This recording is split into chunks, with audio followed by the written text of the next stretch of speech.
मुंबई के ओमकार बिल्डर के 10 अलग अलग ठिकानों पर ईडी की रेड जारी है। ओमकार बिल्डर पर स्लम पुनर्वास के नाम पर बेनिफिट्स लेने का आरोप है, जबकि ओमकार बिल्डर की तरफ से किसी भी तरह का स्लम पुनर्वास नहीं कराया गया है। इतना ही नहीं, स्लम पुनर्वास के एवज में जमीन को 2100 करोड़ रुपए में अलग अलग बैंकों के पास मोर्टगेज करने का भी गंभीर आरोप है। मुंबई हाई कोर्ट में इस बाबत वकील यश आनंद ने याचिका लगाई है।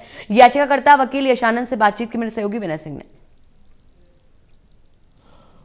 मुंबई के ओमकार बिल्डर पर इन्फोर्समेंट डायरेक्टरेट की रेड चल रही है। ये रेड इसलिए है क्योंकि ओमकार बिल्डर को मुंबई में जो स्लम रिहैबिलिटेट करने थे वो नहीं किए और उनको किए बिना ही कंपनसेट लिया। हमारे साथ जो पिटिशनर याचिकाकर्ता हैं यश आनंद जी हैं।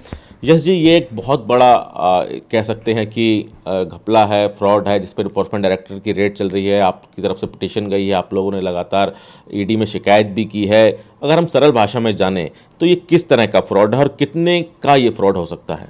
ये तकरीबन 8000 करोड़ का फ्रॉड है। इन्होंने 2015 में कुछ 4 स्कीमें, 4 स्लम डेवलपमेंट करने की स्कीमें उठाई और उस बिना स्लम डेवलप किए हुए उन्होंने उसकी जो सेलेबल एफएसआई थी, जो बेचने का उनको अधिकार मिलता है स्लम डेवलप करने के एवज में, उसको इन्होंने बैंकों में एसआरए के ऑफिसर्स और बैंक के ऑफिसर्स के साठगांठ के साथ उस पर उन्होंने लोन उठाया। उस लोन को कहीं स्लम डेवलप ना करने के बजाय कहीं और यूज़ किया। क्या ये महाराष्ट्र में वहाँ के जो एडमिनिस्ट्रेशन है उसकी तरफ से कोई स्कीम है कि जो बिल्डर स्लम रिहैबिलिटेट करेगा उनको कुछ बेनिफिट्स देगी वहाँ की सरकार?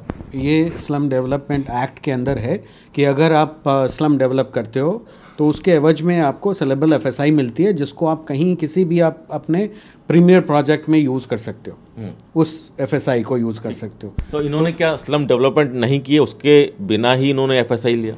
इन्होंने बिना स्लम डेवलप किए हुए वो एफएसआई को बैंक में प्लेस कर दिया, जो कर नहीं सकते थे क्योंकि स्लम तो गवर्नमेंट की लैंड है।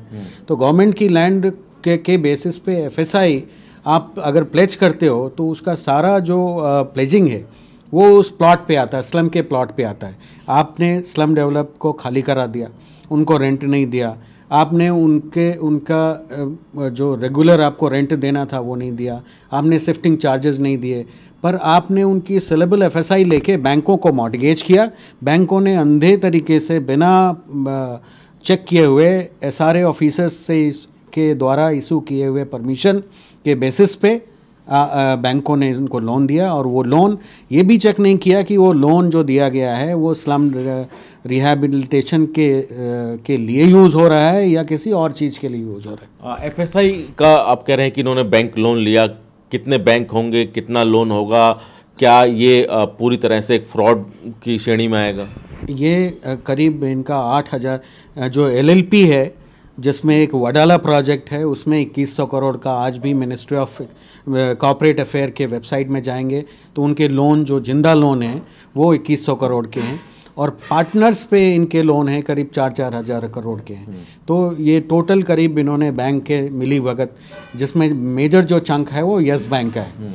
यस बैंक का करीब इनका चंक है वो 6,000 करोड़ के आसपास है। तो इसमें जो आपने पिटीशन लगाई है इसमें किस किस को पार्टी बनाया गया है? ओमकार बिल्डर के अलावा क्या बैंक भी इसमें पार्टीज हैं? बैंकों को भी पार्टी बनाया है, हमने एसआरए को भी पार्टी बनाया है, हमने इसमें इन्फोर्समेंट डायरेक्टरेट को भी पार्टी बनाया है, लोकल पुलिस को भी पार्टी बनाया है और अभी तो बहुत सारी इन्वेस्टिगेशन हो रही हैं जिसमें इन्होंने जो अपने टावर्स बनाए हैं उनमें से इन्होंने बेनामी फ्लैट्स ऑफिसर्स को दिए हुए हैं, पुलिस ऑफिसर्स को दिए हुए हैं और वो बेनामी जो इनके फ्लैट्स हैं वो 3 जगह से मॉर्टगेज हैं। जैसे पिरामल को मॉर्टगेज किया हुआ है, यस बैंक को मॉर्टगेज किया हुआ है और भी बैंकें हैं जिनको वो मॉर्टगेज किए हुए हैं।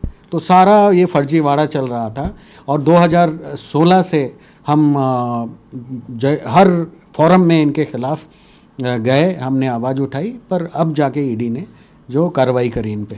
तो मुंबई के ओमकार बिल्डर की मुश्किलें और ज़्यादा बढ़ सकती हैं क्योंकि ईडी की तरफ से तो पड़ताल चल ही रही है, रेड चल रही है, साथ ही साथ ये मामला कोर्ट में भी चल रहा है क्योंकि ये मामला करोड़ों रुपए से जुड़ा हुआ है, करोड़ों रुपए के फ्रॉड से जुड़ा हुआ है और अब देखना है कि इस फ्रॉड में कौन कौन शामिल है, कौन कौन सी परतें खुलती हैं।